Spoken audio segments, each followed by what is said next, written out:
Okay, let's see how this goes. So these are the, see if you can see them. Whoop. Okay.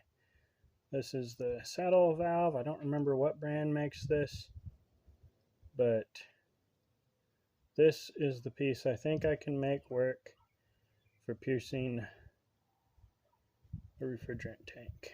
So here goes. Probably lose a finger.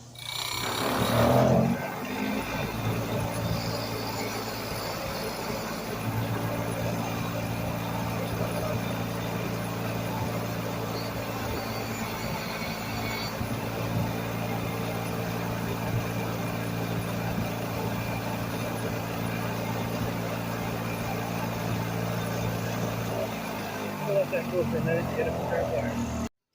Okay, round two. After burning my fingers on the heated piece of copper, let's try this.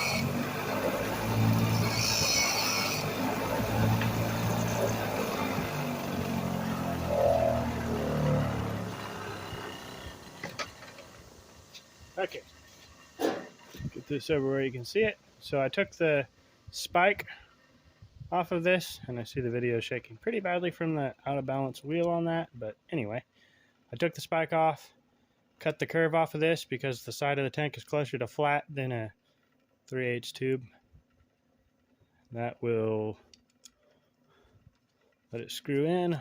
I'm gonna touch this up with a file, make sure the hole's clear, solder it to the side of a tank, and see what I can make happen.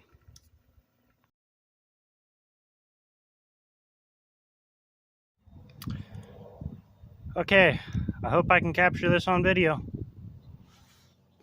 properly. You can see my gauge is at 100 psi. I was hoping for a little more pressure, but it is what it is. I didn't feel like sorting through the tanks to see which one had the most pressure. Okay, this will be using 45% silver solder. So, as a restaurant mechanic once said, if it don't stick, you ain't using enough flux. So, I want this to stick. That's, I'm sure, 5 to 10 times more flux than I need, but hey, it should work. Light this puppy up. To the wind. Well, I didn't plan on that. That's my refrigerator tip. I want some heat on this job. Rosebud.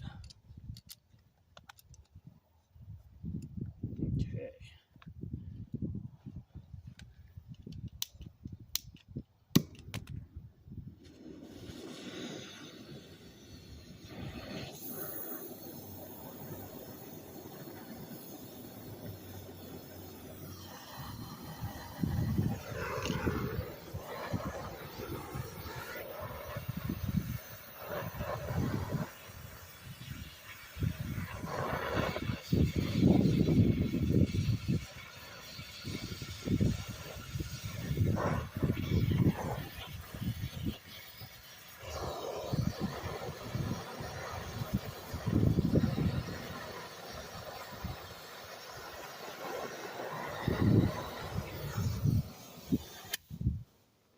Laid that thing down in a bed of silver. I think it looks reasonable.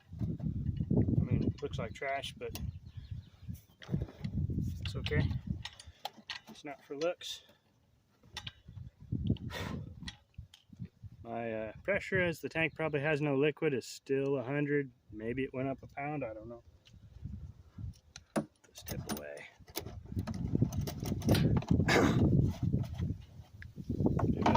minute to cool down before I dump water on it. Oh! Okay. Apparently. Sorry about that. I'm still learning this tripod.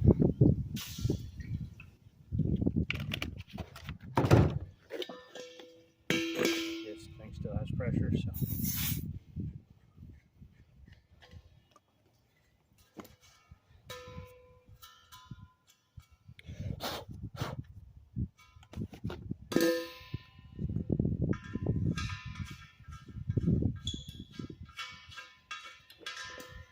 Probably should blow that out with some nitrogen or CO2, but don't got time for that. So where is this nylog? There we are.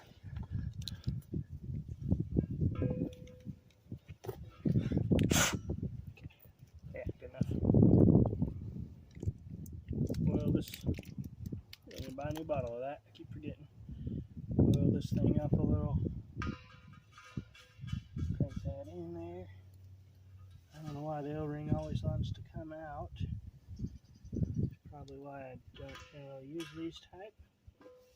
Is it holding? Nope, nope, nope. Well, anyway, this doesn't have to hold for long since it only needs to hold enough pressure to allow you to recover whatever's in the tank. So I am just going to crank this thing down good and tight. I will remove the core as it will only get in the way. I would recommend pressure testing that connection. If I was doing this in real life with a full tank, I would have packed the tank in ice to prevent too much pressure rise. Anyway, that's that. Let me go grab a drill. Okay, now here's to hot tap. I don't think we need all that big of a hole. This is 7/64, so it's a size that I use very often. So, turn that up to drilling power. I've got my gauge out. Oops, gauge ready to block that off. So, of course, wear safety glasses, unlike me.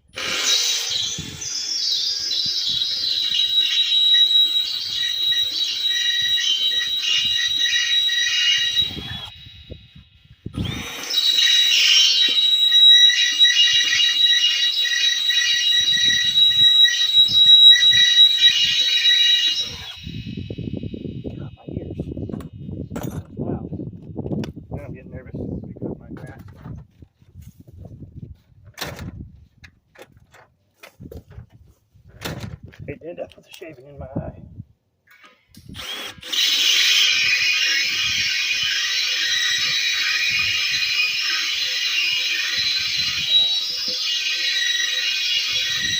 Here's why I don't think piercing is going to work.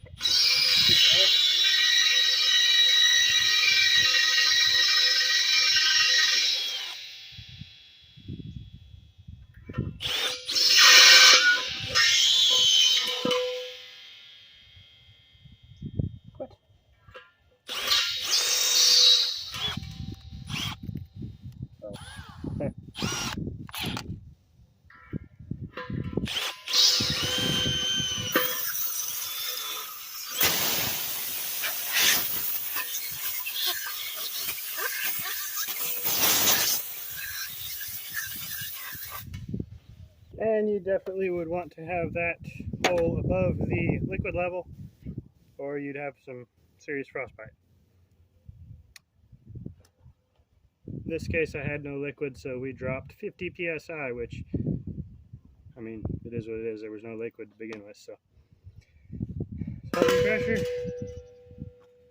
I don't know if it would be very sane at all to do this on a tank with liquid in it, but if I did, I'd probably stick it in an ice chest packed completely in ice and just heat that spot and keep a gauge hose hooked up to it so I could have a helper watching the gauge and have them scream the head off if it gets too high. It's an idea anyway, probably a bad one.